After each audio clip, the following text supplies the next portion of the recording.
안녕하십니까, 안지영 목사입니다. 오늘 시간은 평신도 목회 사역론의 세 번째 강의, 질문과 함께하는 목회, 이 주제로 여러분들과 함께 나눠보도록 하겠습니다. 제가 한국교회가 여러 가지 장점들이 많은데, 근데 그 중에 잘 안 되는 것들이 여러 개가 있어요. 근데 그 중에 하나가 제가 생각할 때 질문이 없는 교회다, 이런 생각을 좀 해보게 됐습니다. 교회 안에서 목사님이 가르치는 어떤 성경 말씀이나 또 여러 가지 교리라든가 이러한 것을 가지고 배울 때에 앉아서 듣는 평신도들의 경우 그러한 어떤 것에 대해서 여러 가지 궁금한 점이 많이 있을 텐데, 그 궁금한 점에 대해서 어떤 질문을 던지기보다는 그저 듣고 고개를 끄덕끄덕거리고 그 다음에 이제 노트에다가 기록하기에 바쁘죠. 그리고 그것을 또 이렇게 계속해서 또 기억하려고 또 암기도 하고, 이제 이렇게 해서 또 뭐 제자훈련반에 가면 또 그걸 가지고서 시험도 보고 그러니까 이제 그런 거에 이제 바쁘게 그래서 지나가게 됩니다. 그런데 지금 이러한 상황들이 계속해서 오랫동안 지나가다 보니까 그냥 목사님이 가르쳐 주신 그것, 교회가 전통적으로 가지고 있는 어떤 가르침, 그리고 설교라든가 이 성경을 가지고 이제 다루는 어떤 그런 시간 속에서 여러 가지 궁금한 점들, 또 의심이 되는 부분들, 이런 것들에 대해서 질문을 던지면 안 된다, 이렇게 암묵적으로 그렇게들 생각하는 것 같아요.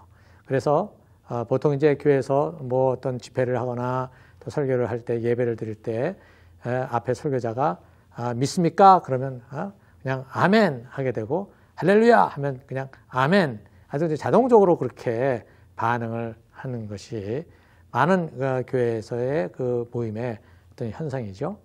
그래서 그것을 통해서 우리가 이제 좋은 면에서 본다면, 목사님이, 설교자가, 성경 공부 인도자가 그렇게 가르치는 것에 대해서 어떻게 해요? 긍정적으로 반응하고 그것을 믿음으로 받아들이고 그것을 향해서 매진하는 그러한 부분에 있어서는 굉장히 좋은데, 그러나 그 가르침과 그 공부 속에 모든 것이 다 완벽한 그러한 가르침이 될 수는 없는 거거든요. 그것에 대해서 여러 가지 그 의문점들이 생기지 않습니까? 여러분들 그 사도행전에 보면 바울이 2차 전도여행 때 그 데살로니가를 지나가고 그 다음에 이제 베레아를 지나가게 되지 않습니까? 그 베레아에서 바울이 그들에게 예수 그리스도에 대한 그 복음을 소개시키고 그것에 대해서 하나님 나라에 대한 이야기를 같이 나눴겠죠. 그것은 결국은 뭐예요? 그 구약에 있는 말씀을 가지고 나눴을 것입니다.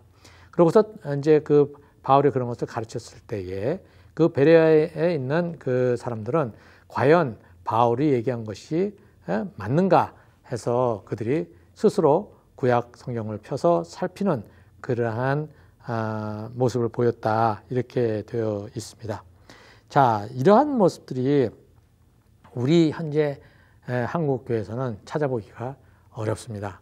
만약에 그것에 대해서 그런가 살피고 그것에 대해서 질문을 던지고 다른 의견을 내면 그것은 곧 위에 그 목사님이나 그 다음에 가르치는 그 인도자 분에게 저항을 하는 것으로, 반대를 하는 것으로 그렇게 비춰지게 되고, 또 그런 질문을 던지게 되면 사람들이 뭐 저런 질문을 던져 하면서 그 사람의 믿음의 수준을 갖다가 또 어떻게 해요? 평가받는 것 같은 느낌이 들고, 이렇게 저렇게 해서 괜히 튀어나오는 것을 이렇게 부담스러워하는 성도분들이 그냥 조용히 그냥 듣고 그것을 그냥 그런가 보다 하고 받아들이는 그러한 현상들이 만들어지죠. 그래서 참 이러한 부분들이 교회 안에 아주 아주 대부분이 그러한 모습들을 가지고 있어요. 근데 이게 교회 안에서만 그런 게 아니라 한국 사회가 특히 교육 현장에서 질문에 대한 것이 이렇게 활발하게 나타나질 않거든요. 그래서 학교에서도 계속 주입식으로 가르치고 선생님이 가르쳐 주는 거가 있으면 그것을 무조건 달달달달 외워가지고 그다음에 입시에 이제 점수를 올리는데 다 집중되어 있어서 사실 질문하고 토론하고 하는 그러한 상황들이 벌어지지 않습니다. 제가 LA에 있는 그 예시바 유대인 학교를 한번 방문을 해봤습니다.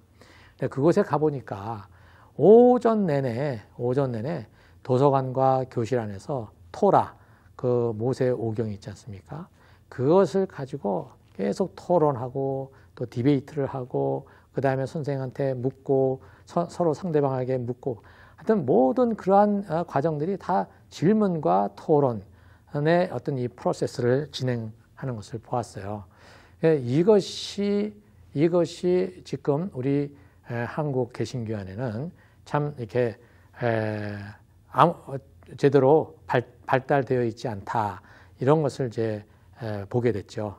이러한 그 질문이 있는 그러한 성경 공부라든가 이러한 말씀 연구가 제대로 되어져 있지 않으면 한국 교회의 어떤 살아있는 것의 어떤 생명력을 놓치게 돼버린다는 것을 저는 생각하게 됐습니다. 어느 한 그 학자가 얘기하기를 질문 없는 사회는 죽은 사회다, 이런 얘기를 한 적이 있었거든요. 그 보면은 그것을 우리 교회로 이렇게 연결해 보면 질문 없는 교회는 죽은 교회다, 이렇게 얘기할 수 있겠다, 저는 생각을 해봤습니다. 의민이 없는 믿음은 맹목적인 믿음으로 바뀌어지기 쉽습니다. 그래서 그 믿음이라고 하는 것은 무조건 아멘 한다고 해서 아무런 어떠한 의문도 없이 그냥 무조건 받아들인다고 해서 그것이 건강한 믿음이라고 얘기하지 못한다는 것이죠. 잘못된 그 믿음을 어떻게 해요? 그대로 가지고 가게 되면 그것은 무조건 그 맹목적인 그러한 믿음이 되어버린다는 것입니다.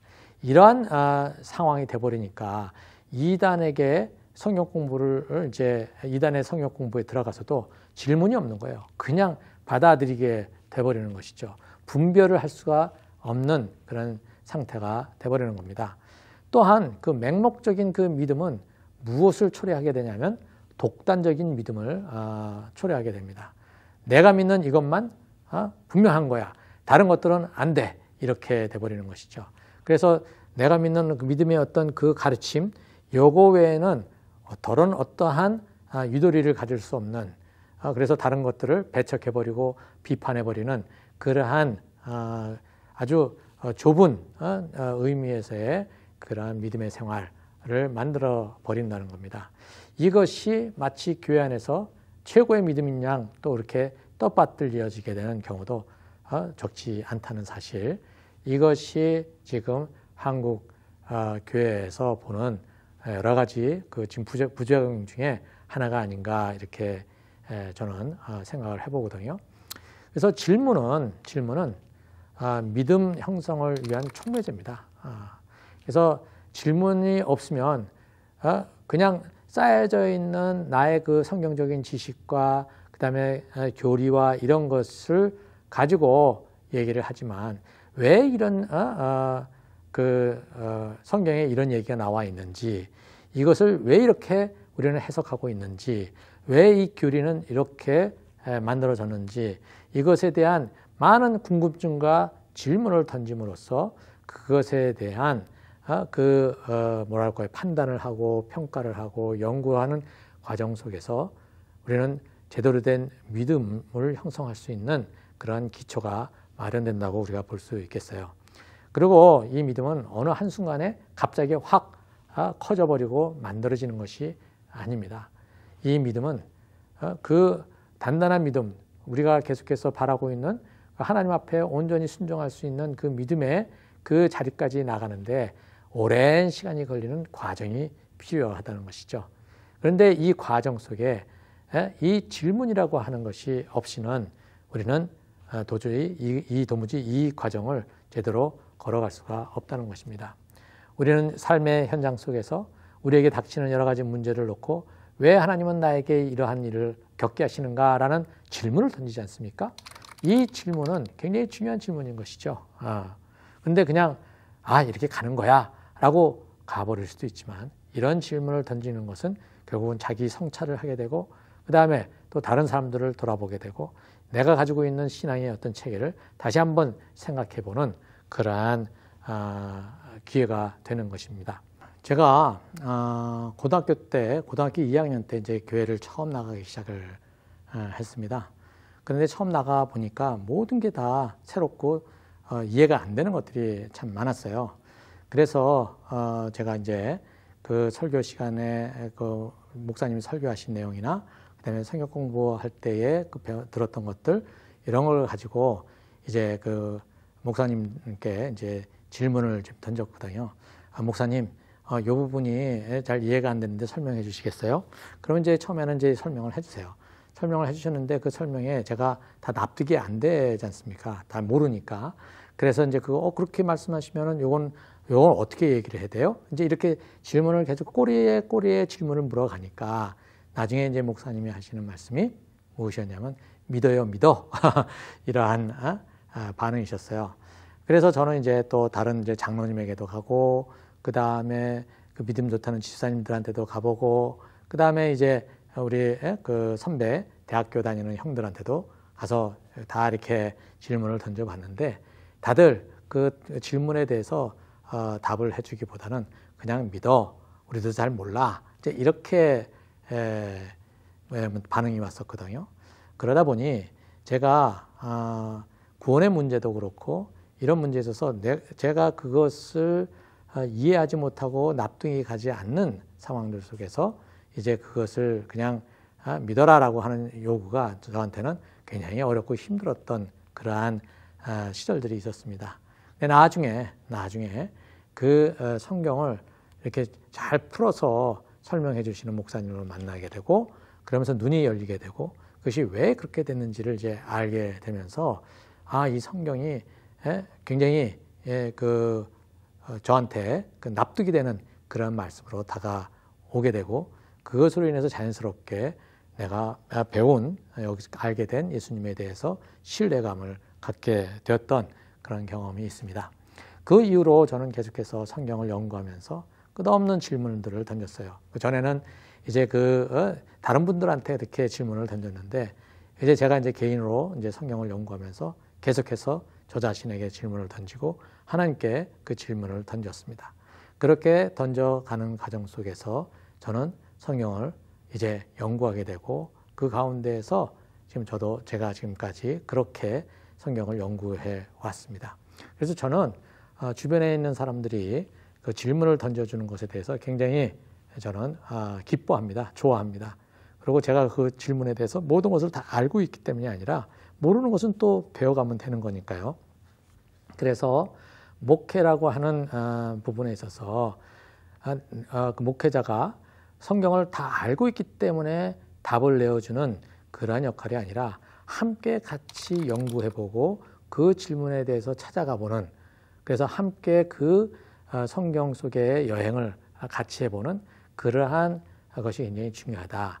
내가 모르는 것 때문에 나의 영적 권위가 무너지는 것이 아니라는 사실, 이것을 목회라고 하는 그 원리에 우리가 잘 이렇게 기억하고 그것을 적용해 본다면 훨씬 그 성경을 가지고 나눌 때에 편안한 마음으로 그 말씀을 나눌 수 있다. 저는 그렇게 생각을 합니다. 그 예로 제가 오늘 여러분들하고 같이 나눌 본문이 여기 빌립에 대한 이야기입니다. 여러분들 그 빌립을 보게 되면 그 빌립이 예수님이 빌립더러 나를 따라오너라 그랬는데 빌립이 누구한테 가느냐면 그 나다나엘에게 가지 않습니까? 그 나다나엘에게 가가지고 지금 뭐라고 그러냐면 모세가 율법책에 기록했고 또 예언자들이 기록한 그분을 이제 만났다. 근데 그분은 나사렛 출신으로 요셉의 아들이다. 이렇게 나다나한테 얘기하죠. 그랬더니만 나다나엘이 무슨 얘기를 하냐면 나사렛에서 무슨 선한 곳이 나올 수 있느냐라고 반문을 하게 됩니다. 그러자 빌립이 와서 보시오라고 지금 나다나엘을 예수님께로 이렇게 데리고 가는 내용. 여러분들 이거 너무 잘 알고 있는 내용 아닙니까? 왜 이것을 우리가 잘 알고 있느냐? 바로 이 내용, 와보라라고 하는 이 명령, 이 제안, 이것이 많은 교회들이 어디에서 이제 사용을 하느냐면 전도할 때 사용을 하죠. 그래서 와봐라, 우리 교회 한번 와봐, 이렇게 해서 그를 교회로 인도하면 그다음에 이제 거기서 이제 그 설교 말씀을 듣고 그다음에 예수님을 만나게 될 거다. 이제 이렇게 해서 이제 와보라는 그러한 그 전도용 그러한 메시지로 이 빌립의 얘기를 우리가 배워왔습니다.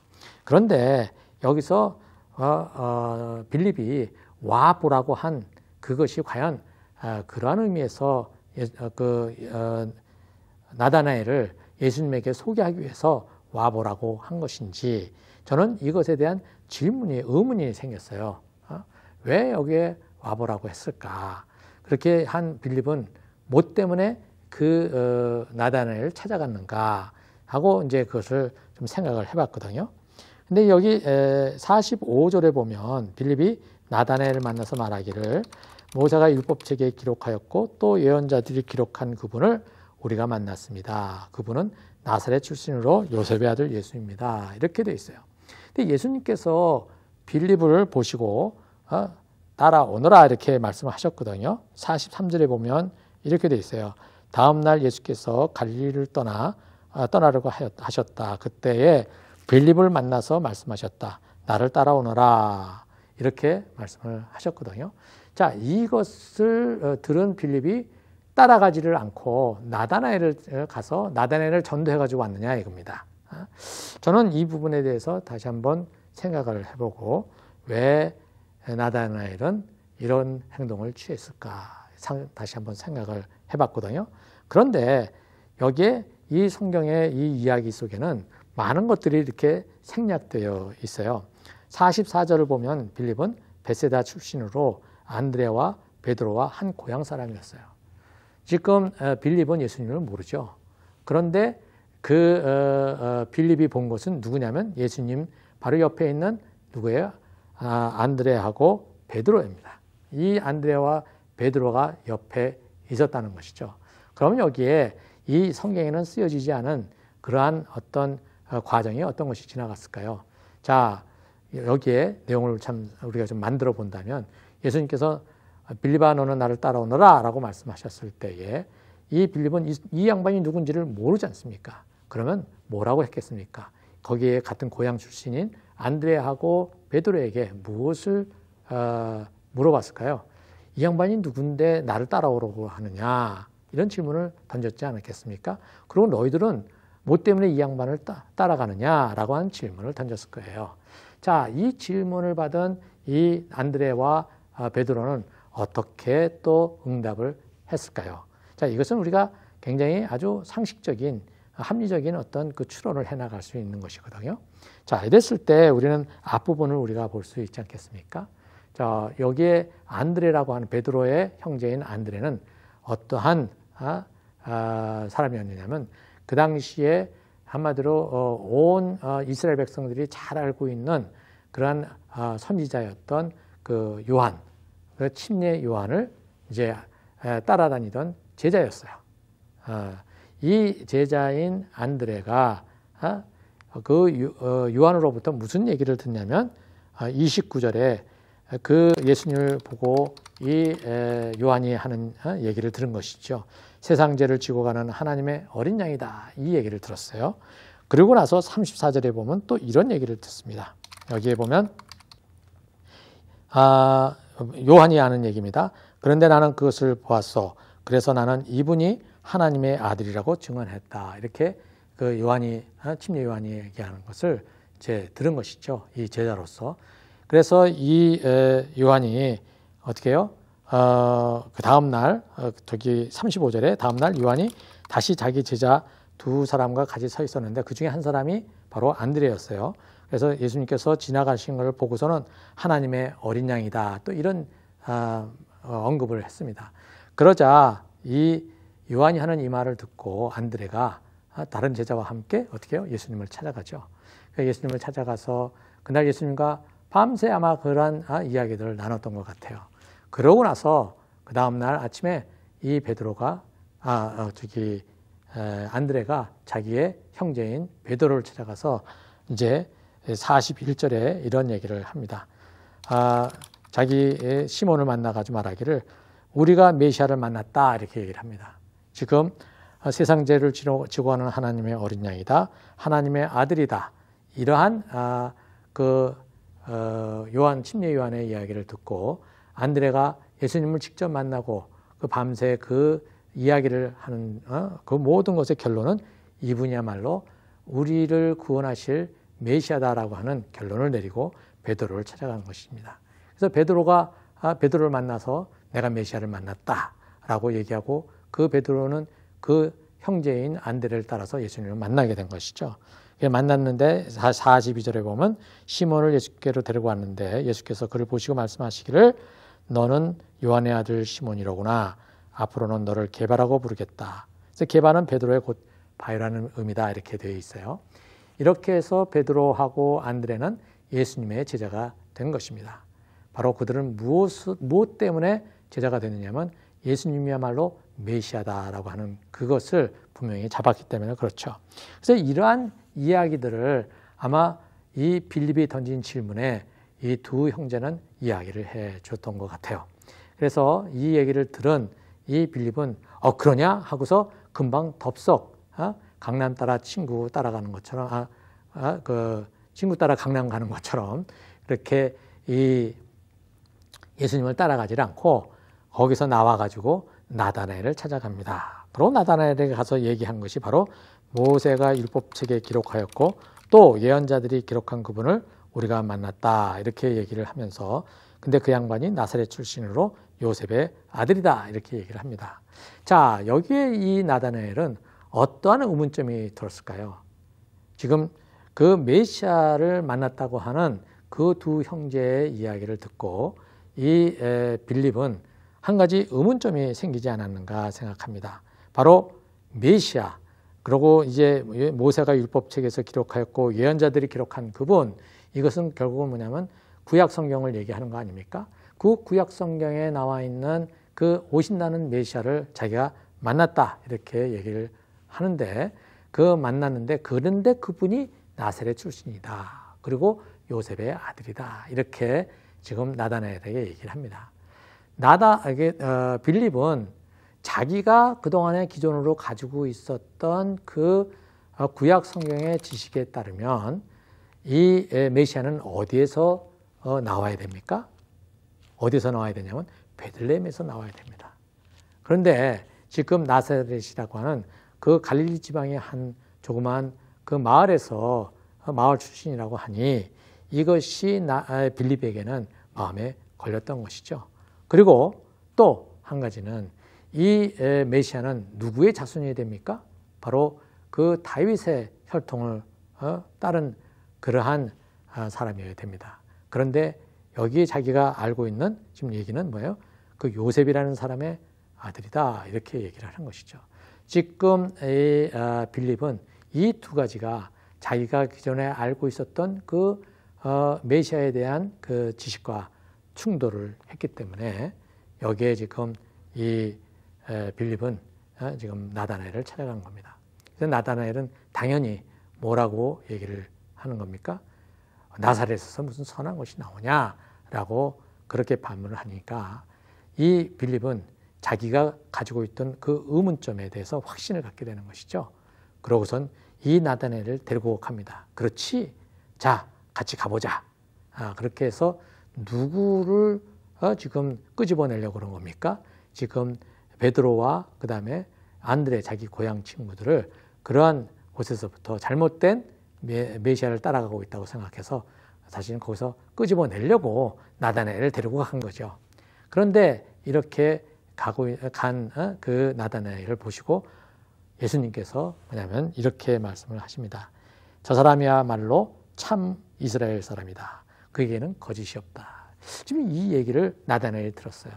근데 그것을 듣고 이 나다나엘이 어떻게 나를 아십니까? 라고 이렇게 질문을 던지죠. 여기서 또 질문을 던져요.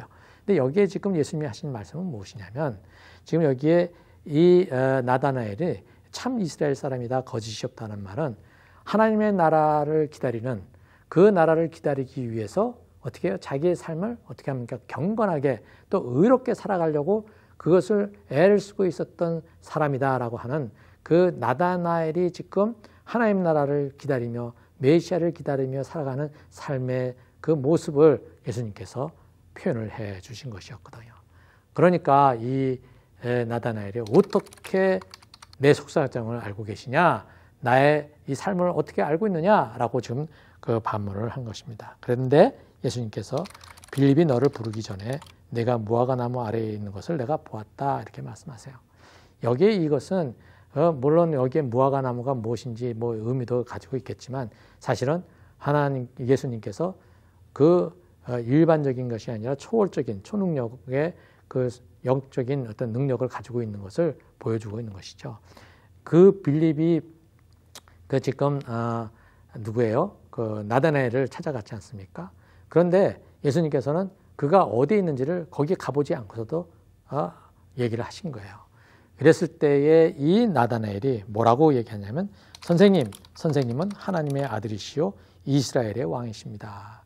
지금 자기들이 기존에 가지고 있었던 그 상식, 그 지식, 이것이 뭐냐면 이것을 초월해버리는, 넘어서버리는 그러한 분이 여기에 계셨구나라고 하는 것을 지금 얘기를 하고 이것이 바로 지금 뭐냐면 선생님은 하나님의 아들이시요 이스라엘의 왕이다. 이렇게 얘기를 하고 있습니다. 여기서 하나님의 아들이라고 하는 것은 메시아를 얘기하는 거거든요. 근데 나다나엘이 뭐라고 그러냐면 이스라엘의 왕이다. 이렇게 얘기를 했어요.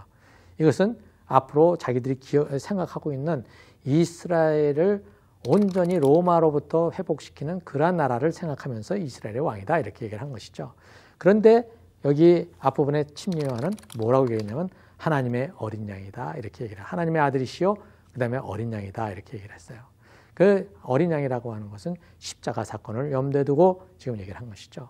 그러니까 하나님의 나라에 대한 그 침례요한의 그 관점과 그 다음에 하나님의 나라에 대한 그 나다나엘의 관점이 같으면서도 다른 부분이 생기는 것이죠. 자, 이러한 과정들을 겪으면서 지금 이 나다나엘은 빌립과 함께 예수님을 따르는 자들이 되었습니다.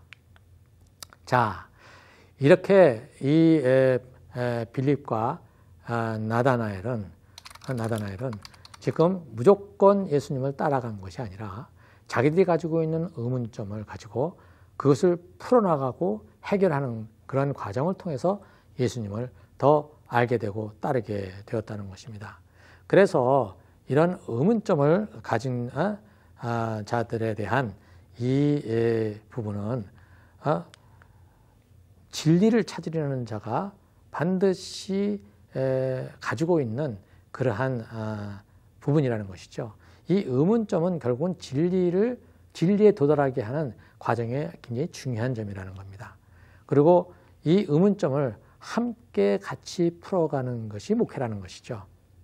모든 것을 다 정확하게 정답을 말해주려고 하는 그런 것으로 목회가 되는 것이 아니라 함께 의문점을 풀어가는 목회.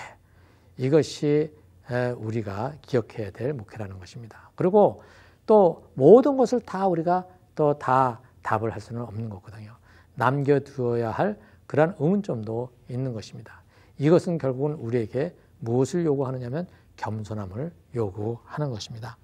여기에 이 제자들은 이후에도 계속 예수님을 따라다니는 과정 속에서 예수님이 질문을 던지시고 그 질문에 답을 해야 되는데 그 답을 하기 위해서 전전긍긍하는 모습들이 많이 있지 않습니까? 그렇죠? 그리고 예수님을 따라다니면서 이 제자들은 많은 또 의문점을 가지게 됩니다. 여러분들 그 예수님을 따라가는 과정 속에서 이 제자들이 그 예루살렘에서부터 온 그 율법 학자들로 인해서 예수님을 바알세불에 집힌 자다라고 해서 완전히 그 자멸을 시켜 그 멸망을 완전히 밑으로 넘기는 그러한 경우가 생겼을 때 제자들은 얼마나 많은 그러한 궁금증과 그 의문점을 가졌겠습니까? 그러한 의문점을 가진 제자들을 가지고 그들을 의심한다고 지적하고 그들을 질타하신 분이 아니라 그들의 그 의문점을 예수님께서는 하나씩 풀어가시는 분이었어요. 그래서 예수님께서 3년 공생의 기간 동안에 예수님께서는 하나하나 그들이 가지고 있는 의문점들을 또 궁금증들을 풀어가시는 이러한 시간들을 가지셨던 것입니다. 이것이 바로 우리가 목회하는 현장에서 가져야 될 굉장히 중요한 요소다 저는 생각합니다. 그래서 의문점을 가진 것에 대해서 우리가 그것을 자꾸 질문을 하지 못하게 하는 것이 아니라 질문을 통해서 이 문제를 어떻게 우리가 같이 풀어가야 되는지 또 질문하는 내용을 들어보면 그 질문하는 사람이 왜 이것을 가지고 질문을 하는지 이것을 그 원인을 또 찾아낼 수가 있거든요. 그래서 그것을 함께 풀어가면서 같이 독려하고 함께 그것을 가지고 가는 과정 속에서 만들어지는 그러한 동료의식, 이것이 목회의 굉장히 중요한 부분이다. 저는 이렇게 보고 있습니다. 그래서 여러분들이 이제 그 평신도로서 또 목회라고 하는 그러한 현장, 어저께 제가 말씀드렸듯이 서로 사랑하고 섬기고 또 말씀을 가지고 나누고 하는 이 모든 과정 속에 여러분들 함께 던지는 질문, 이렇게 토론하는 질문, 그래서 서로가 자기의 의견들을 이야기하면서 그것을 경청할 줄 알고 그것에 대해서 다른 의견을 얘기할 때에 그것에 대해서 나는 그렇게 생각하지 않아, 그런 태도가 아니라 그렇게 생각하구나, 나는 그것을 이렇게 생각해봤는데 어떻게 생각해, 이런 어떤 그러한 그 토론하는 문화를 만들어가는 것, 이것이 바로 성숙한 공동체를 만들어가는데 굉장히 중요한 요소다. 저는 그렇게 생각합니다. 의심을 하는 것은 예수님과 그 진리를 거부하기 위해서 의심을 하는 것이 아니라 우리가 진리를 찾아가는 그 과정 속에 이 의심이라고 하는 이 과정들이 반드시 필요하다는 것, 이것이 만들어졌을 때 우리는 그 믿음의 자리가 아무도 흔들 수 없는 확고한 단단한 그러한 믿음의 자리가 될 수 있다. 이것을 우리가 잊지 않았으면 좋겠어요. 그래서 여러분들이 이제 목회라고 하는 그러한 현장 속에 있을 때 특히 또 여러분들이 자녀들하고의 그러한 자녀들도 목회 현장에 있는 거거든요. 그렇죠? 그러면 자녀들과 함께 그들의 신앙을 이끌어 줄 때에 왜 그런 질문을 던져? 귀찮아. 그런 질문을 하지 말고 가서 목사님한테 여쭤봐. 뭐 이런 식으로 그것을 피하는 것이 아니라 너 어떻게 그런 질문을 할 수 있게 됐어? 야, 그 질문은 참 쉽지 않은 질문인데 야, 어떻게 그런 것들을 생각하게 됐어? 자, 그걸 왜 그렇게 어떤 생각 때문에 그런 질문을 하게 됐니? 라고 또 질문을 던지고 받고, 그래서 그러한 이야기들을 통해서 격려해주고, 그래서 그것이 자녀들로 하여금 부모의 어떤 그러한 믿음의 권위를 더 견고하게 만들어줄 수 있고 자기들이 배워야 될 믿음의 선배로서 자기들이 따라갈 그러한 마음이 드는 그러한 신앙 전수가 일어날 수 있다는 것이죠. 이것이 바로 목회 현장인 것입니다. 교회 안에서만 일어나는 것이 아니라 바로 가정 안에서도 이렇게 만들어질 수 있는 것들이거든요. 그래서 저는 여기에 이제 평신도로서 그 목회 현장에 들어가실 때 남을 도와주고 용서하고 섬기고 말씀을 같이 나눌 때에 그냥 일방적으로 내 것을 가지고 얘기하기보다는 상대방들의 그러한 여러 가지 궁금증들을 마음껏 이야기할 수 있도록, 그리고 본인의 가지고 있는 또 의문점들을 같이 나눠서 우리가 함께 걸어가는 그런 믿음의 동지로 그렇게 걸어갔으면 좋겠습니다. 자, 이제 세 번째 강의, 그 질문과 함께하는 그 목회에 대한 시간을 마무리하려고 합니다. 모두들 이 부분에 있어서 잘 갖고 나갔으면 좋겠습니다. 감사합니다.